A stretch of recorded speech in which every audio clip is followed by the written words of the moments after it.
Beauty. My name is Jennifer, and here on my channel I like to chat about all things beauty and makeup.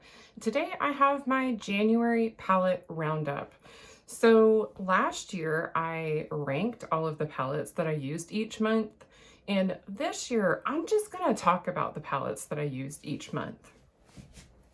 I don't necessarily feel the need to continue ranking palettes that I already have in my collection that I've used like over and over again. However, every palette in this video is new with the exception of one. Like, I used it for the first time. Interesting. Perhaps I should have continued to rank them this month, but that's okay. I wanted to start out the new year with a different video. So first I have the Tartelette, I have the Spark and the Jewel palettes. And these are super cute little palettes. I think I like the Jewel better than the Spark, but the Spark was really cute too.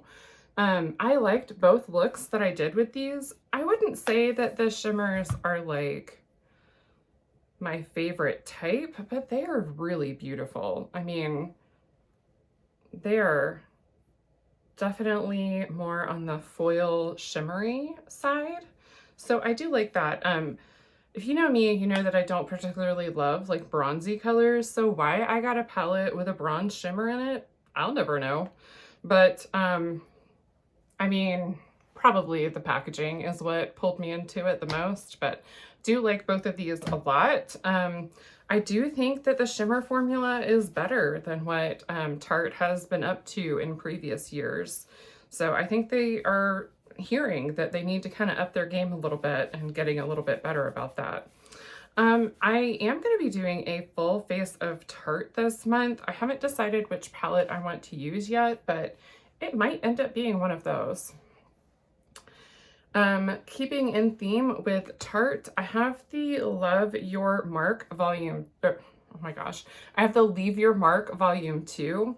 This is an eye and cheek palette, but although it's just one cheek product, for me, honestly, you could cut this in half and just give me another eyeshadow. That is my preference, but being that it is an eye and cheek palette, this is a pretty blush shade. It's like a peachy. I think it goes pretty well with it, and you can also use it as an eyeshadow. The look that I came up with for this was really beautiful. It has that nice like tart, vanilla, hot chocolate, whatever it is smell. Some people don't like it. I love it. I wouldn't say that's like hands down my favorite Tarte palette I've ever used, but also not the worst. I have the Natasha Denona Mini Retro palette. This is a super cute little palette. Yes, I know I'm super behind the game on Natasha Denona, but you know, when you don't have Natasha Denona money to spend, you don't spend it. Like, you just don't. So I really like this palette. I do feel like any quint that you have is going to be mostly one note. Like, you're not going to get a bunch of different versatile looks from a quint. So I don't know that I can do a ton of different things in my style that I like with this, but I like having quads and quints around for the days when like I want to put something on my face, but I really don't want to think about it. So I do like that for, I do like this for that purpose. I have two palettes from What's Up Beauty. I have the Monsoon, and then I have the Geodes palette, or Desert Monsoon. So the Desert Monsoon is really beautiful. And then I'll show you what the Geodes one looks like. So the Geodes palette, I really struggled with this not staying on my lids, but I started trying to set down my eye primer with a Tarte powder instead of using my Pan That palette. And I found that when I started setting it down with an actual like powder meant to mattify versus a just regular eyeshadow, it made a huge difference in performance. So I would like to revisit this palette and see if it performs better now that I've changed how I'm setting down my shadows. The Desert Monsoon, it performed very well. I didn't have any issues with creasing. I just didn't end up liking the look that I made with this. So I feel like that's a me thing. I tried something a little outside my comfort zone, and I need to like slide back into the comfort zone a little bit. Really beautiful palettes. I have the Terra Moon's Cosmic Wanderer palette, and I actually did a video using this and really, really loved it. It's a beautiful palette. So really like this one.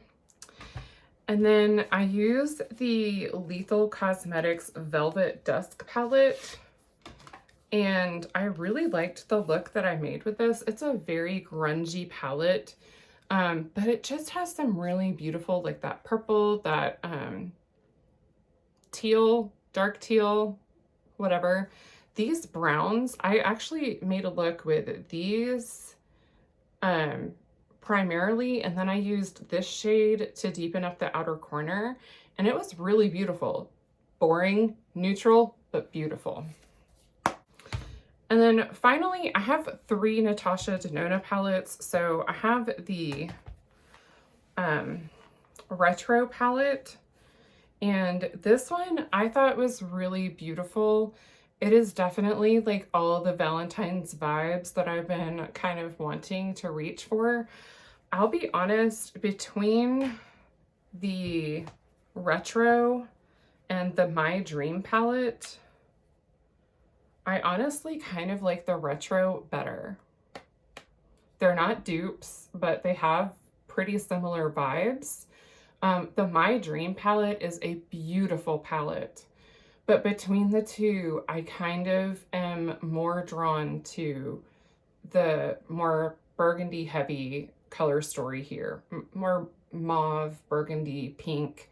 This has some mix of neutral, warm shades.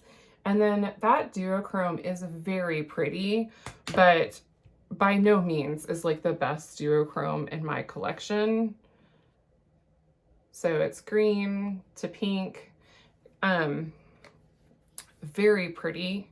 I did enjoy the look that I made with this, but you know, in retrospect, if you're looking to get one, and you're torn between the two, and you tend to like more like purple, burgundy, mauve color stories, I would lean towards the retro. And if you want more versatility with some neutrals, I would lean towards the My Dream palette. I did get all of these on sale. And then finally, I have the Natasha Denona Sunrise palette. This was a gift for Christmas, and I have longed for this palette quite a long time, but always felt like this was maybe outside of my comfort zone. Like these orangey shades were maybe a little too warm for me, but let me tell you what, man, it was beautiful. I really loved the look that I made with this. So out of everything, like if I had to pick a favorite, if I had to rank these and pick a number 1, I think I would pick the Cosmic Wanderer palette from Terra Moons. Like this would be like my number 1. Just the shimmer shades in it are gorgeous. If I had to pick like a comfort palette out of all of these, you know, like something that I felt was just like an easy go-to, that would be the Tarte Jewel palette. I just felt like this was really easy to put a look together really quick, and it was really beautiful at the same time. And then if I had to pick a least favorite, I think it would probably be the Desert Monsoon, just because I didn't like how my look came out. But honestly, I wouldn't put this like last because I haven't played with it enough to know how I truly feel about it.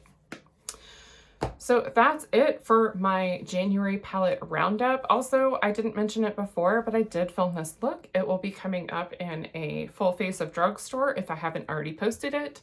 And in the meantime, I hope that you will check out the videos that I will put here and here on the screen for you.